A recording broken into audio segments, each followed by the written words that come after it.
Good afternoon, and welcome to Arista Neave's senior speech.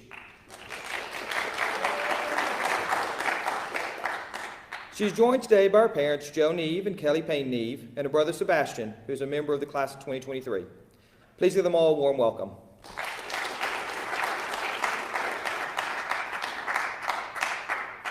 Arista joined the Augusta Prep community in 4th grade. While here, she has been majorly involved in the theater program through acting, stage managing, and choreography, been a member of Green Club, is a member of the Thespian Society, been a tutor to lower school students, and been a student ambassador, giving tours to prospective families and students. Off campus, she spends time with her horses, helps run the nursery at her church, and spends too much time creating and deleting online shopping carts of clothes she really wants, but knows she can't afford yet. So, next year, Arista plans to attend Northeastern University, where she will spend fall in London as an exchange student. Please give Arista a warm welcome as she shares her history, hysteria, humor, and hope with hypochondria.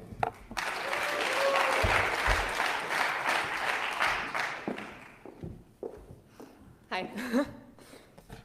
Okay, so what do botulism, pancreatic cancer, ALS or Lou Gehrig's disease, leukemia, COVID, IBS, and a brain tumor have in common?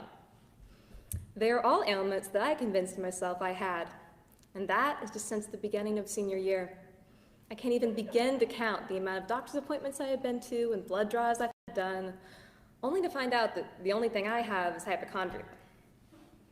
Hypochondria is defined as excessive concern about one's health, especially when accompanied by imagined physical ailments. It is also known as health anxiety, and more than 200,000 patients are diagnosed with it every year. Hypochondria is classified as a mental health disorder. It usually begins in early adulthood, but can also occur after the patient or someone they know has developed a serious illness. 2/3 of hypochondriacs have a coexisting psychiatric disorder, such as panic disorder, obsessive-compulsive disorder, and major depressive disorder. Symptoms manifest themselves in different ways, depending upon stress, age, and whether the person is already an extreme worrier. The symptoms of hypochondria include avoiding people or places due to worry about catching an illness, constantly researching diseases and symptoms, exaggerating symptoms and their severity. For instance, a cough becomes a sign of lung cancer.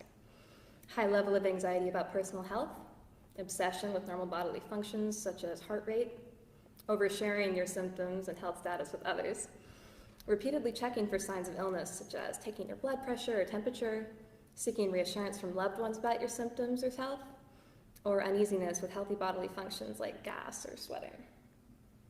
Hypochondria can also cause physical symptoms such as stomach aches, dizziness, or pain as a result of overwhelming anxiety. In fact, health anxiety can take over a hypochondriac's life to the point that they become debilitated. Because of this, there are social complications associated with hypochondria.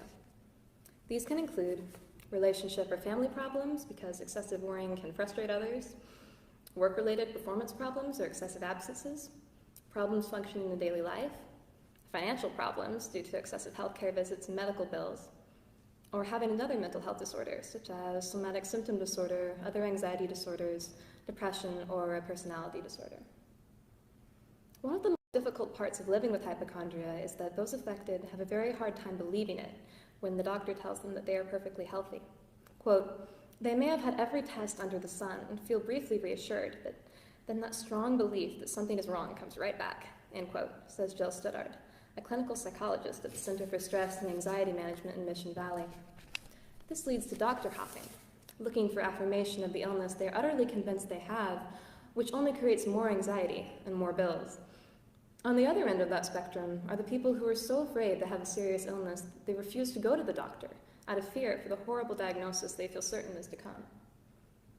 The internet has only made hypochondria more prevalent. In fact, it has been given an official name, cyberchondria. People who deal with health anxiety are not particularly discriminating about where they get their health information. For example, a Grey's Anatomy episode or a medical nightmare story told by a hairstylist are considered valid sources of medical knowledge. This makes the internet a dangerous place to be if you're a hypochondriac. Quote, "A lot of the stuff on the internet, especially on health-related bulletin boards, is pure impression and anecdote, and they just don't have a lot of scientific validity," end quote. Even respected websites with accurate information can negatively influence hypochondriacs. Hypochondriacs tend to latch on to diseases with common or ambiguous symptoms that are hard to diagnose. For example, illnesses such as HIV or lupus and neurological disorders can cause vague symptoms like fatigue, swollen glands, and strange physical sensations. With symptoms as common as these, it's easy for hypochondriacs to become convinced they're sick. So what causes hypochondria? Health officials do not know for sure. They do know you may be more prone to developing it if you have a history of childhood trauma, such as abuse or neglect, extreme stress, health anxieties or other anxiety disorders in your family, childhood illnesses or serious illnesses in your family during childhood, mental health issues such as anxiety or depression, and trauma such as rape or physical abuse. Hypochondria is notoriously difficult to treat and is presented as a chronic issue. However, experts have developed ways to manage it. Antidepressant medicines such as Prozac and Luvox and anti-anxiety medications such as Xanax are used as treatment. Cognitive behavioral therapy has also proved effective. With the right therapist, hypochondriacs can, quote, "learn to challenge their assumptions and change their behavior," end quote. Patients are encouraged to be honest with their doctor about their anxiety and agree to a regular checkup every few months instead of making panic-motivated emergency appointments. Natural methods such as yoga or meditation can also be useful as they calm the mind by teaching mental and physical control over the body and its reflexes. The coping mechanisms I use are yoga and not Googling symptoms. I still tend to have to fight off waves of panic, but if I can distract myself and manually slow my breathing, they don't last as long. Another way I find to cope is to make fun of myself and others. Some famous hypochondriacs include Adolf Hitler, Florence Nightingale, and Tennessee Williams. Adolf Hitler was a lifelong hypochondriac, but his imagined illnesses skyrocketed during the last 9 years of his life. His doctor didn't take the traditional route of prescribing a placebo to panicky patients. Instead, he treated Hitler with a, quote, "mixture of topical cocaine, injected amphetamines, glucose, testosterone, and corticosteroids." In addition, he was given a preparation made from a gun cleaner, a compound of strychnine and atropine, and numerous vitamins and tonics.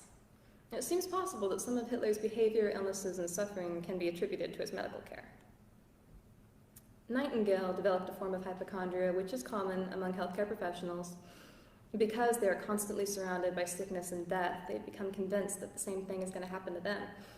This thought process was encouraged when she contracted the Crimean fever and returned to England for bed rest, and which she thought was certain death, at the age of 38. She made a full recovery and led a long and productive life, but it was from her bed. She was constantly terrified that another illness would strike her and that the best way to survive was to stay in her bedroom. She died at the age of 90. Tennessee Williams was a hugely successful playwright.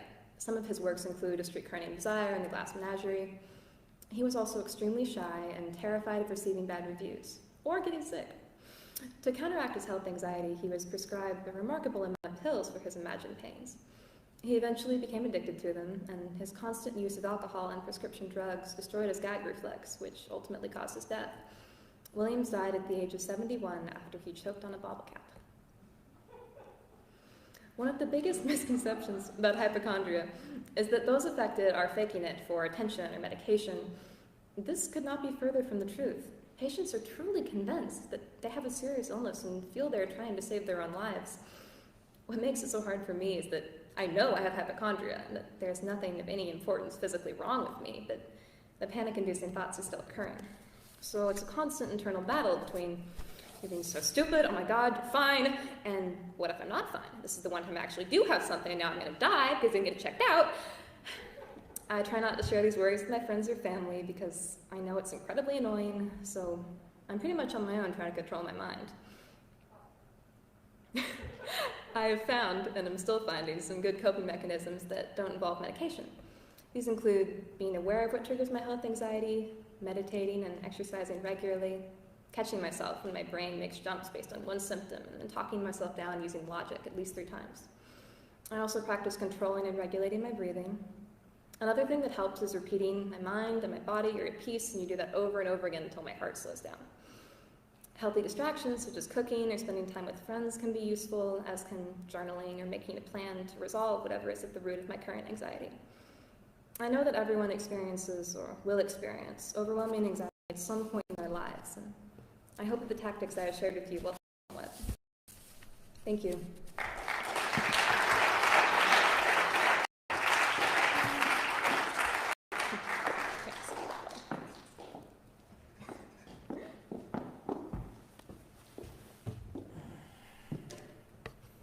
Thank you, Arista, for being willing to share your history with hypochondria and how you manage it.